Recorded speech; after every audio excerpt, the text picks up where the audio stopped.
तो बच्चों हम पढ़ रहे थे उत्पादन फलन के बारे में, जिसके लास्ट वीडियो और फर्स्ट वीडियो में हमने क्या जाना था? हमने जाना था उत्पादन फलन के बारे में। सबसे पहले हमने बात की थी कि फलन किसे कहते हैं। तो फलन किसे कहते हैं? स्वतंत्र और आश्रित चरों के बीच पाए जाने वाले संबंध को फलन कहते हैं। जहां पर हमने बताया था कौन सा चर तो स्वतंत्र होता है, जो दायां वाला चर है वो तो होता है स्वतंत्र, और जो बायां वाला चर होता है वो होता है आश्रित। उसके बाद हमने बात की थी उत्पादन फलन की। तो स्वतंत्र और आश्रित चर, तो उत्पादन फलन में भी दो चर होते हैं। एक तो होता है स्वतंत्र जो कि होता है उत्पादन के साधन, और आश्रित चर होता है उत्पादन। तो उत्पादन के साधन और उत्पादन में पाए जाने वाले मात्रात्मक संबंध को क्या कहते हैं? उत्पादन फलन। यही हमने बात की थी।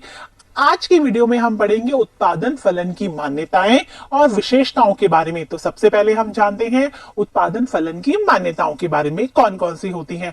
तो हमने क्या बात की थी? फर्स्ट चैप्टर में हमने पढ़ा था कि मान्यताएं क्या होती हैं। मान्यताएं कुछ दशाएं होती हैं, कुछ शर्तें होती हैं जिसका किसी भी सिद्धांत के लागू होने के लिए पूरा होना आवश्यक है। तो उत्पादन फलन कब लागू होता है उसके लिए कुछ मान्यताओं का पूरा होना आवश्यक है। ये मान्यताएं निम्नलिखित है। तो इससे पहले आप ये जान लीजिए कि ये क्वेश्चन पेपर में आ सकता है कि उत्पादन फलन की मान्यताएं लिखिए, कोई 3 मान्यताएं लिखिए, कोई 4 मान्यताएं लिखिए। तो आपको सारी मान्यताएं याद रखनी है। तो आइए बात करते हैं।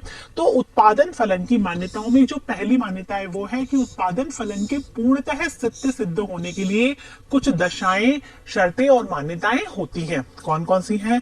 कि उत्पादन की तकनीक स्थिर और दी हुई। पहली मान्यता क्या है? कि जो उत्पादन करने में जो हम तकनीक काम में ले रहे हैं वो स्थिर होनी चाहिए। अर्थात जो हम टेक्नोलॉजी ले रहे हैं, चाहे हम कृषि के क्षेत्र में हैं या फिर हम कोई मैन्युफैक्चरिंग यूनिट चला रहे हैं, तो उसमें जो भी टेक्निक हमने ले रहे हैं हम काम में, वो स्थिर होनी चाहिए और वो पहले से दी हुई होनी चाहिए। क्योंकि यदि हम तकनीक बदल देंगे, वो जो हम टेक्नोलॉजी काम में ले रहे हैं उसे बदल देंगे, तो क्या होगा? उत्पादन फलन ही बदल जाएगा। तो इसलिए तकनीक कैसी होनी चाहिए? स्थिर होनी चाहिए। ये पहली मान्यता है। दूसरी मान्यता क्या है? उत्पादन फलन का संबंध निश्चित समयावधि से होता है। देखो बच्चों, याद रखना कि जो उत्पादन फलन है वो एक प्रवाह है, ना कि एक स्टॉक और प्रवाह के बारे में हम आगे के लेसन में पढ़ेंगे। मैं आपको थोड़ा सा बता देती हूं कि स्टॉक का मतलब तो होता है निश्चित समय बिंदु से, ठीक है, जबकि प्रवाह का मतलब होता है निश्चित समय अवधि से। तो जो उत्पादन फलन है वो एक अवधि से जुड़ा हुआ होता है, चाहे वो 1 महीने की हो, चाहे वो 1 वर्ष की हो। तो उत्पादन फलन क्या है? एक समय अवधि, क्योंकि उत्पादन एक समय अवधि में होता है। ठीक है, हमने उत्पादन की साधन लगाए तो उसके फलस्वरूप हमें क्या प्राप्त होगा? उत्पादन प्राप्त होगा। तो एक अवधि में ही तो प्राप्त होगा। तो इसका संबंध किससे होता है? निश्चित समय अवधि से। और इसी कारण इसको 2 भागों में बांटा है समय के हिसाब से, एक तो अल्पकाल और एक दीर्घकाल, जिसके बारे में हम आगे जानेंगे। ठीक है, तो दूसरी मान्यता आपको याद रहेगी कि उसका संबंध किससे होता है? उत्पादन फलन का निश्चित समयावधि से। यही यहां पर है।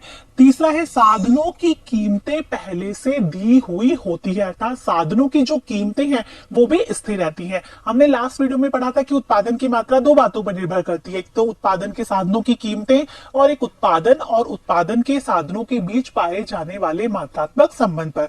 तो जो उत्पादन के साधनों की कीमतें हैं वो उत्पादन को बहुत अधिक प्रभावित करती हैं। आप इस बात से तो अग्री होंगे ही ना, क्योंकि उत्पादन के साधनों की कीमतें यदि बढ़ जाती है तो उत्पादन क्या हो जाएगा? कम हो जाएगा। उत्पादन कम हो जाएगा तो पूर्ति भी कम हो जाएगी। हमने बात की थी इसकी। तो उत्पादन के साधनों की कीमतें यदि स्थिर ना मानकर हम परिवर्तित मानेंगे तो उत्पादन क्या होगा? फ्लक्चुएट होता रहेगा ना। तो इसीलिए उत्पादन के साधनों की कीमतें कैसे दी हुई है? स्थिर दी हुई है, तभी उत्पादन फलन लागू होगा। अगला है उत्पादन के साधन समरूप।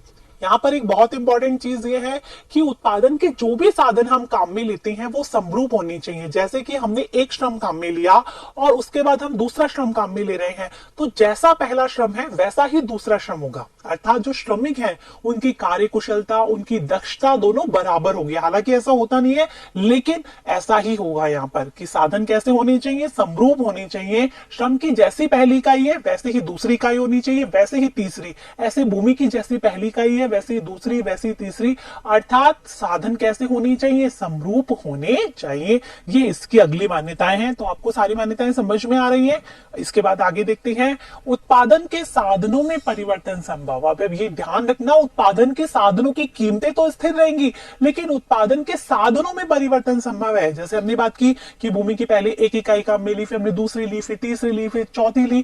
कहने का मतलब है भूमि की, श्रम की, पूंजी की, ये हम आगे बात करेंगे कि कितने कितनी बदल सकते हैं, कितनी नहीं बदल सकते, किसको बदल सकते हैं, किसको नहीं बदल सकते, लेकिन साधनों में परिवर्तन संभव है, साधनों की कीमतों में परिवर्तन संभव नहीं है। यहाँ ये जो डिफरेंसेस है उनको ध्यान में रखना है आपको, ठीक है, कि उत्पादन के साधनों में तो क्या कर सकते हैं हम, परिवर्तन कर सकते हैं, क्योंकि साधनों में परिवर्तन करेंगे तभी तो उत्पादन में बदलाव होगा, तो साधनों में परिवर्तन संभव है। अगला, फर्म का उद्देश्य लाभ या उत्पादन अधिकतमकरण। ये तो हम कई बार बात कर चुके हैं कि उत्पादन के संबंध में क्या होता है, किसी भी फर्म का उद्देश्य क्या होता है, अपने लाभ को अधिकतम करना, उत्पादन को अधिकतम करना, ठीक है। चाहे वो क्या करेगा, उसके लिए उत्पादन के कितने साधनों की आवश्यकता होगी, उसको उत्पादन के साधनों की कीमतें वो क्या देखेगा, कितना उत्पादन करेगा, ये सब किस पर डिपेंड करता है, फर्म पर, क्योंकि उसे तो क्या काम है, अपने लाभ को अधिकतम करना, ठीक है बच्चों। ये इसकी अगली मान्यता हो गई। साधनों का प्रतिस्थापन एक सीमा तक ही संभव। प्रतिस्थापन क्या होता है, एक के स्थान पर दूसरे को प्रयोग में लाना। जैसे हम बात कर रहे हैं, एक तो हम श्रम की इकाई काम में ले रहे हैं, एक हम पूंजी की इकाई काम में ले रहे हैं, तो हम श्रम की जगह पूंजी को काम में लेते हैं। हम ही सोचते हैं कि श्रम की जगह हम मशीन से काम चला लें। यदि हम किसी श्रमिक को ना काम पे लगाकर पूंजी को काम में लगा ले, तो पूंजी को भी हम एक सीमा तक ही प्रतिस्थापन कर सकते हैं, या फिर पूंजी की जगह श्रम को भी एक सीमा तक ही प्रतिस्थापन कर सकते हैं। इन दोनों के बीच पूर्ण प्रतिस्थापन संभव नहीं है। आगे बच्चों समझ में, तो यहाँ पर यही है कि साधनों का प्रतिस्थापन एक सीमा तक ही संभव है, ठीक है, यही यहां पर लिखा हुआ है। अगला है, अल्पकाल में उत्पादन के स्थिर साधनों की पूर्ति कैसी होती है, बेलोचदार। हम आगे पढ़ेंगे कि अल्पकाल और दीर्घकाल दो प्रकार के उत्पादन फलन होते हैं। अल्पकाल में क्या होते हैं, कुछ साधन होते हैं स्थिर, कुछ साधन होते हैं परिवर्तनशील, क्योंकि अल्पकाल समय की छोटी अवधि होती है, तो छोटी अवधि में स्थिर साधन, जो स्थिर साधन होते हैं ना, उनकी पूर्ति होती है बेलोचदार, अर्थात उनकी पूर्ति में परिवर्तन करना संभव नहीं है। तो यही यहाँ पर कहा गया है कि अल्पकाल में स्थिर साधनों की पूर्ति बेलोचदार होती है, जबकि परिवर्तनशील साधनों को आप परिवर्तित कर सकते हैं। अल्पकाल में स्थिर साधनों की पूर्ति कैसी होगी, बेलोचदार होगी। आगे बच्चों समझ में, तो ये सब थी उत्पादन फलन की मान्यताएं। अब हम बढ़ते हैं उत्पादन फलन की विशेषताओं की तरफ पे। बच्चों आपको यहां पर तक समझ में आ गया होगी, सारी मान्यताएं आपको याद रखनी है। तकनीक स्थिर रहती है, उत्पादन के साधनों की कीमतें स्थिर रहती हैं, उत्पादन साधन परिवर्तनशील होते हैं, समझ में आया। अब आपको विशेषताओं के बारे में भी जानना होगा कि विशेषताएं कौन कौन सी होती है। तो विशेषताएं मान्यताएं लगभग इक्वल से, ये थोड़ा सा डिफरेंस है, वो आप इसको आराम से कर पाएंगे। कि एक अभियांत्रिकी संकल्पना है, उत्पादन फलन एक अभियांत्रिकी, एक टेक्निकल वर्ड, एक अभियांत्रिकी संकल्पना है, जिसमें हम उत्पादन और उत्पादन के बीच पाए जाने वाले संबंध की हम क्या करते हैं, बात करते हैं। इसके बाद है साधनों में उत्पादन के प्रवाह से संबंधित। मैंने आपको बताया था ना, एक तो स्टॉक होता है, एक प्रवाह होता है, तो ये उत्पादन फलन क्या है, प्रवाह से संबंधित, क्योंकि एक निश्चित समय अवधि की बात करता है, इसलिए यहाँ पर ये क्या है, साधनों और उत्पादन का क्या है, प्रवाह, क्योंकि साधनों को लगाते हैं, उसके फलस्वरूप क्या होता है, उत्पादन होता है। तो ये एक समय अवधि की बात हो रही है, मैंने बताया था जैसे 1 महीना, 1 वर्ष, तो ये किससे संबंधित होता है, साधनों और उत्पादन के प्रवाह से संबंधित। निश्चित समय अवधि से संबंधित, वही बात हो गई, समय अवधि की बात होगी तो क्या होगा, प्रवाह। तो ये क्या है, एक निश्चित समय अवधि, जैसे 1 महीना, 1 वर्ष, इससे संबंधित होता है। साधनों का प्रतिस्थापन संभव, मैंने आपको बताया था ना कि यहाँ पर क्या होता है, उत्पादन के साधनों को एक दूसरे की जगह प्रतिस्थापित किया जा सकता है, श्रम की जगह पूंजी को, पूंजी की जगह श्रम को, और हाँ, एक श्रम की जगह दूसरे श्रम को भी काम में ले सकते हैं, एक पूंजी की जगह दूसरी पूंजी की इकाई को भी काम में ले सकते हैं। तो इस प्रकार से साधनों का प्रतिस्थापन संभव है। इसके बाद तकनीकी ज्ञान क्या होता है, दिया हुआ होता है। वही तकनीकी हमने बात की थी उसमें मान्यताओं में कि तकनीकी स्थिर होती है, दी हुई होती है, तकनीकी को हम बदलते हैं तो उत्पादन फलन भी क्या होता है, बदल जाता है। इसके बाद साधन व उत्पादन की कीमतों से संबंधित नहीं। उत्पादन के साधनों की जो कीमतें हैं उसको हम इसमें शामिल नहीं करेंगे, वो स्थिर रहेंगी, क्योंकि उत्पादन के साधनों की कीमतें बदलने से लागत भी बदल जाएगी, जिसके फलस्वरूप उत्पादन बदल जाएगा। तो साधनों की कीमतों को क्या रखना है, स्थिर रखना है, यही उत्पादन फलन की विशेषता है। आगे के लिए है कि साधन व उत्पादन की भौतिक मात्रा से संबंधित। यहां पर हम पहली बात कर चुके हैं कि यहाँ पर हम कीमतों को शामिल नहीं करते, बल्कि उनके मात्रात्मक संबंध को देखते हैं कि कितनी मात्रा में उत्पादन हो रहा है, उत्पादन के साधन को कितनी मात्रा में लगा रहे हैं, जिसके फलस्वरूप कितनी मात्रा में क्या हो रहा है, उत्पादन। तो यहाँ पर हम मात्रा को शामिल करते हैं, ना कि उनकी कीमतों को, समझ में आया। यहाँ पर हम केवल मात्रा की ही बात करेंगे।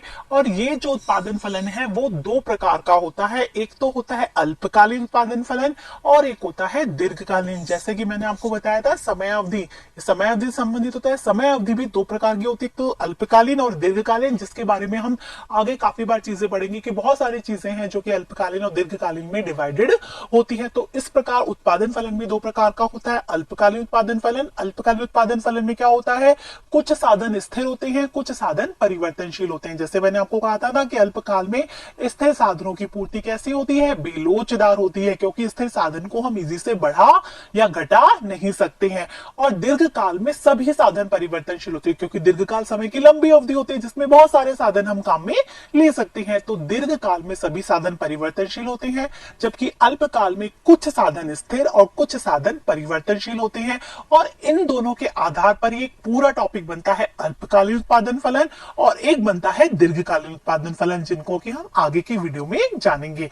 तो अभी हमने क्या पढ़ा, उत्पादन फलन की मान्यताएं आपको समझ में आ गई होंगी कि हमने बहुत सारी मान्यताएं देखी, और उत्पादन फलन की विशेषताएं। ये सारी मान्यताएं और विशेषताओं को आपको याद रखना है। और आपने एक चीज तो नोट की होगी, कुछ जो मान्यताएं हैं वही किस में आ रही है, विशेषताओं में। तो आपको याद रहेंगे ना ये सारी चीजें। हमने कहा था कि अल्पकालीन में क्या होता है, अल्पकाल समय की छोटी अवधि होती है जिसमें कुछ साधन स्थिर होते हैं जिनको कि हम परिवर्तित नहीं कर सकते, उनकी पूर्ति बेलोचदार होती है, जबकि कुछ साधन परिवर्तनशील होते हैं जिसको कि हम परिवर्तित कर सकते हैं। तो इसी के आधार पर अल्पकालीन उत्पादन फलन होता है, जिसके बहुत सारे नाम यहाँ पर दिए जाएंगे। तो आइए देखते हैं अल्पकालीन उत्पादन फलन। यही था कि उत्पादन फलन दो प्रकार का होता है, अल्पकालीन और दीर्घकालीन, शॉर्ट टर्म प्रोडक्शन फंक्शन और लॉन्ग टर्म प्रोडक्शन फंक्शन। ठीक है, याद रहेगा आपको इसका इंग्लिश नेम। उत्पादन फलन को तो कहते हैं प्रोडक्शन फंक्शन, और जो अल्पकालीन है वो हो गया शॉर्ट टर्म, और जो दीर्घकालीन है वो हो गया लॉन्ग टर्म। आपको इंग्लिश नेम भी आपको अच्छे से याद रखने हैं, ताकि यदि एग्जाम में आपको हिंदी नेम समझ में नहीं आए। कई बार क्या होता है कि हिंदी नेम बहुत सारे आ जाते हैं, जैसे कि हम बात करेंगे अभी इनपुट की, अर्थात जिसे हम बोलते हैं निर्गत की, कौन कौन से उत्पादन के साधन लगाए जाते हैं। समझ में आया। तो इसके फलस्वरूप हमें प्राप्त होती है आगत, जिसे हम कहते हैं आउटपुट। तो इनके बहुत सारे नाम है, पड़ते, आदा, प्रदा। तो आपको क्या याद रखना है, इनपुट और आउटपुट। तो इससे आप कंफ्यूज बिल्कुल भी नहीं होंगे। तो इंग्लिश नेम आप याद रखेंगे ना। अब हम देखते हैं अल्पकालीन उत्पादन फलन के बारे में। अल्पकालीन उत्पादन फलन, हमने बोला था कि अल्पकाल में कुछ साधन कैसे होते हैं, स्थिर, कुछ साधन होते हैं परिवर्तनशील। या तो आप ये कह सकते हैं एक साधन स्थिर और बाकी सारे परिवर्तनशील, या आप कह सकते हैं एक साधन परिवर्तनशील, बाकी सारे साधन स्थिर। आपको याद रखना है अल्पकाल समय की छोटी अवधि होती है जिसमें कुछ साधनों की पूर्ति बेलोचदार होती है, उनकी पूर्ति को बढ़ाया नहीं जा सकता, इसीलिए वो साधन स्थिर होते हैं। और बाकी सारे साधन कैसे होते हैं, परिवर्तनशील। तो अब यहां पर क्या होता है, हमने मानो पहले यदि उत्पादन शुरू किया तो उत्पादन में हमने भूमि की ले ली, हमने एक इकाई। हमने मान लिया कि भूमि क्या है, स्थिर है, भूमि को हम जल्दी से परिवर्तित नहीं कर सकते अल्पकाल में। और श्रम क्या है, उसकी इकाई को परिवर्तित कर सकते हैं। तो भूमि तो रह गई स्थिर और श्रम होता गया परिवर्तित। तो उन दोनों के बीच जो अनुपात था वो क्या हो जाएगा, बदल जाएगा, नहीं बदल जाएगा। इसीलिए इसे परिवर्तनशील अनुपातों का नियम या अनुपातों के प्रतिफल का नियम भी कहते हैं। इसका दूसरा नाम क्या है, परिवर्तनशील अनुपातों का उत्पादन फलन। मैंने आपको यही तो कहा था कि हमने भूमि की मान लो 5 इकाई ले ली और श्रम की हमने 1 इकाई ले ली। अब भूमि है स्थिर साधन, तो हम यदि उत्पादन बढ़ाना चाहते हैं तो भूमि को तो परिवर्तित कर ही नहीं सकते, केवल किसको परिवर्तित करना पड़ेगा, हमें श्रम को। फिर हमने वही भूमि की 1, फिर हमने 2 ले ली, फिर 5, फिर हमने 3, 5, फिर 4। तो हम श्रम को तो क्या हो रहे हैं, बदलते जा रहे हैं, जबकि जो भूमि है वो क्या है, स्थिर है। तो इन दोनों के बीच जो अनुपात है 5:1, 5:2, 5:3, 5:4, तो अनुपात क्या है, बदलता जा रहा है। उत्पादन तो बदलेगा ही, क्योंकि हम श्रम को बढ़ा रहे हैं तो उत्पादन तो बदलेगा ही ना, बढ़ेगा ही ना। तो इन दोनों के बीच जो अनुपात है वो बदलता चला जाता है, इसीलिए इसे परिवर्तनशील अनुपातों का उत्पादन फलन भी कहते हैं। याद रहेगा ना कि इसमें कुछ साधन स्थिर होते हैं, कुछ साधन परिवर्तनशील होते हैं, किसमें, अल्पकाल में। इसीलिए यहाँ साधनों के मध्य अनुपात बदल जाता है, इसीलिए इसे परिवर्तनशील अनुपातों का उत्पादन फलन भी कहते हैं। यही बात यहाँ पर है कि कि इसमें उत्पादन के साधन स्थिर व परिवर्तनशील दोनों होते हैं। कुछ साधन स्थिर, कुछ परिवर्तनशील, या हम कह सकते हैं एक साधन स्थिर बाकी सारे परिवर्तनशील, या एक साधन परिवर्तनशील बाकी सारे स्थिर, आप कुछ भी कह सकते हैं, लेकिन साधन स्थिर और परिवर्तनशील दोनों होंगे। इसमें साधनों के अनुपात क्या होंगे? बदलते रहते हैं। हमने बात की ना कि साधन एक स्थिर और एक परिवर्तनशील है, तो परिवर्तनशील को हम बदलते ही रहेंगे, स्थिर स्थिर ही रहेगा, तो उन दोनों के बीच अनुपात क्या होगा? बदलता जाएगा। इसमें उत्पादन की तकनीक कैसी रहती है? स्थिर रहती है। हमने उत्पादन फलन की जब बात की थी तभी हमने कह दिया था कि उत्पादन की जो तकनीक है वो कैसी रहती है? स्थिर रहती है, क्योंकि उत्पादन की तकनीक बदल जाएगी तो उत्पादन फलन ही बदल जाएगा। ठीक है, इसका विश्लेषण हम करते हैं परिवर्तनशील अनुपातों के प्रतिफल के नियम के द्वारा।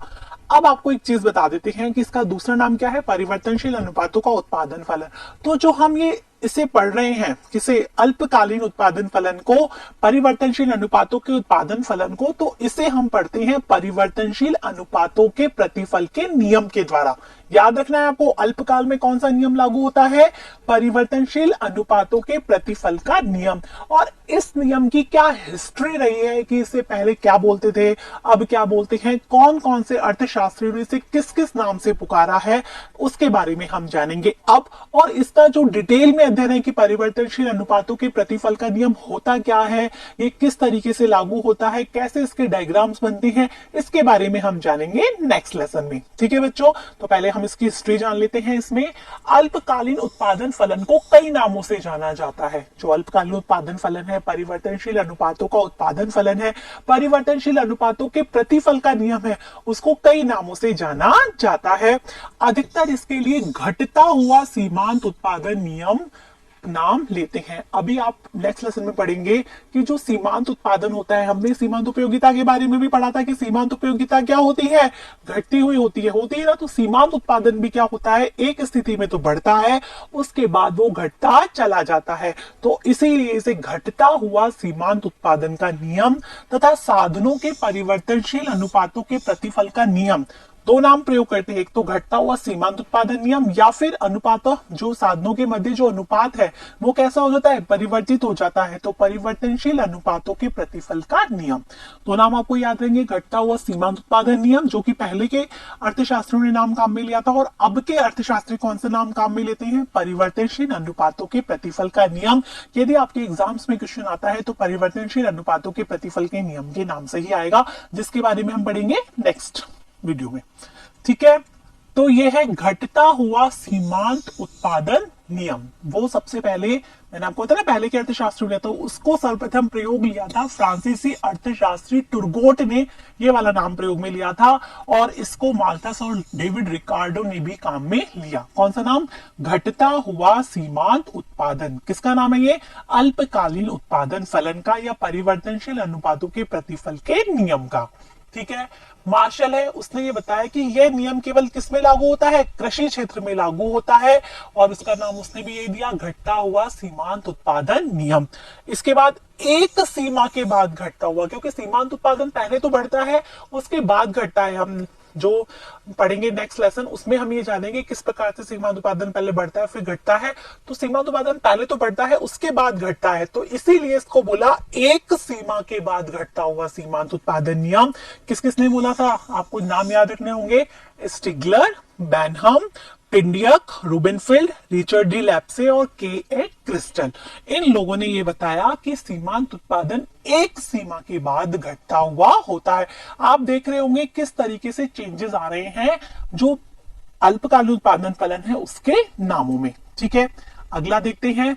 एक बिंदु के बाद, उसने बोला था एक सीमा के बाद, रूबेनफील्ड और ये हमने क्रिस्टल इनके नाम लिखे थे। इसने बोला सैमुअलसन ने एक बिंदु के बाद, जैसे कि पहले बढ़ता है तो ये बिंदु है, उसके बाद क्या होता है? घटता है। एक तो होता है एक सीमा और एक बिंदु, तो बिंदु के बाद घटता हुआ बोला था पॉले सैमुअलसन ने। ठीक है, इसके बाद अंततः घटती सीमांत भौतिक उत्पादकता, मतलब लास्ट में तो घट ही जाता है सीमांत भौतिक उत्पादकता, उसका नियम, ये नाम दिया था इसको के ई बोल्डिंग ने। ठीक है बच्चों, के बोल्डिंग ने इसको नाम दिया अंततः घटती हुई सीमांत भौतिक उत्पादकता। इसके बाद एक गोल्ड और लेजर ने इसे आंकड़ों पर आधारित बताया। गोल्ड और लेजर ने इसे क्या बताया, ये कुछ आंकड़ों पर आधारित है। एनसी रे ने इसे निगमन तर्क पर से संबंधित बताया कि भाई इसके पीछे लॉजिक है कि किस तरीके से सीमांत उत्पादन है, उत्पादन बढ़ाने के साथ साथ क्या होता है, घटता चला, पहले तो बढ़ता है फिर एक सीमा के बाद घटता होता है। इसके बाद उसे निगमन और तर्क के आधार पर बताया एनसी रे ने। हमने दो विधि पढ़ी थी, एक तो पढ़ी थी हमने आगमन विधि और एक निगमन विधि। तो आंकड़ों के आधार पर बताया गोल्ड और लेजर ने आगमन विधि, और एनसी रे ने से बताया निगमन विधि के आधार पर अर्थात तर्क के आधार पर। इसके बाद एम बोबर ने उत्पादन के साधनों की विभाज्यता व परिवर्तनशील अनुपातों के प्रतिफल के नियम के मध्य विरोधाभास का उल्लेख किया। किसने, एम बोबर ने। उन्होंने बताया कि उत्पादन के साधन क्या होते हैं, विभाजित होते हैं, और जो परिवर्तनशील अनुपातों का प्रतिफल का नियम है, अर्थात ये जो नियम है घटती सीमांत उत्पादकता का नियम, इसके मध्य क्या होता है, विरोधाभास पाया जाता है। ये बताया एम बोबर ने। ठीक है, उत्पादन के साधनों के परिवर्तनशील अनुपातों के प्रतिफल का नियम उसको 1947 में E.H. चैम्बरलिन ने बताया। क्या नाम दिया उसको, उत्पादन के जो साधन जिसकी हम बात कर रहे हैं, परिवर्तनशील अनुपातों के प्रतिफल का नियम सबसे पहले 1947 में किसने नाम दिया था, चैम्बरलिन ने। याद रहेगा आपको, अभी तक तो हमने घटती सीमांत उत्पादकता हम क्या रहे थे, एक सीमा के बाद, एक बिंदु के बाद। अब सबसे पहले परिवर्तनशील अनुपातों के प्रतिफल का नियम नाम दिया 1947 में चैम्बरलिन ने। अंततः अल्पकाल में उत्पादन के परिवर्तन की स्थिति को उत्पादन के साधनों के परिवर्तनशील अनुपातों के प्रतिफल के नियम नाम से जाना जाता है। तो इस प्रकार से जो घटती सीमांत उत्पादकता का नियम है, अल्पकाल में जो लागू होने वाला नियम है, उसको जाना जाता है परिवर्तनशील अनुपातों के प्रतिफल के नियम के नाम से। ठीक है बच्चों, तो इस प्रकार अब आप एनालिसिस कर पा रहे होंगे कि पहले जो अल्पकालीन उत्पादन फलन है, जिसमें कुछ साधन स्थिर होते हैं, कुछ साधन परिवर्तनशील होते हैं। स्थिर साधन और परिवर्तनशील साधनों के मध्य जो अनुपात है वो क्या होता जाता है, परिवर्तित होता जाता है। उसे पहले घटती सीमांत उत्पादकता का नियम, एक बिंदु के बाद घटती सीमांत उत्पादकता का नियम, एक सीमा के बाद घटती सीमांत उत्पादकता का नियम, अंततः घटती हुई भौतिक सीमांत उत्पादकता का नियम, ये सारे नाम दिए गए। लास्ट में चैम्बरलिन ने 1947 में नाम दिया इसको परिवर्तनशील अनुपातों के प्रतिफल का नियम। याद रहेगा ना आपको। तो प्रारंभ में अल्पकालीन उत्पादन सिद्धांत के लिए घटता हुआ सीमांत उत्पादन का नियम काम में लिया जाता था। वर्तमान में उसके स्थान पर साधनों के परिवर्तनशील अनुपातों के प्रतिफल का नियम शब्द प्रयोग किया जाता है। तो आपको याद रहेगा कि जो अल्पकालीन उत्पादन फलन है उसे कई नामों से जाना जाता है, जिसे प्रारंभ में तो क्या कहा जाता था, घटती हुई सीमांत उत्पादकता नियम, और वर्तमान में इसे कहा जाता है परिवर्तनशील अनुपातों के प्रतिफल का नियम। आपको अर्थशास्त्रों के नाम भी याद रहेंगे कि सबसे पहले टुरगॉट ने बोला था उसे, और चैम्बरलिन ने इसे नाम दिया परिवर्तनशील अनुपातों के प्रतिफल का नियम 1947 में। ठीक है बच्चों, तो यहां हमने बात की अल्पकालीन उत्पादन फलन की, कि अल्पकालीन उत्पादन फलन में क्या क्या चीजें होती हैं। अब इसके बारे में और दीर्घकाल जो परिवर्तनशील अनुपातों का नियम है उसके बारे में हम पढ़ेंगे नेक्स्ट लेसन में अच्छे तरीके से विद डायग्राम, और आपको एक्सप्लेनेशन भी उसके अच्छे से समझनी होगी। अब नेक्स्ट लेसन में हम जानेंगे दीर्घकालीन उत्पादन फलन के बारे में। तब तक के लिए मेरे साथ बने रहिए, पढ़ते रहिए, बढ़ते रहिए। Thank you.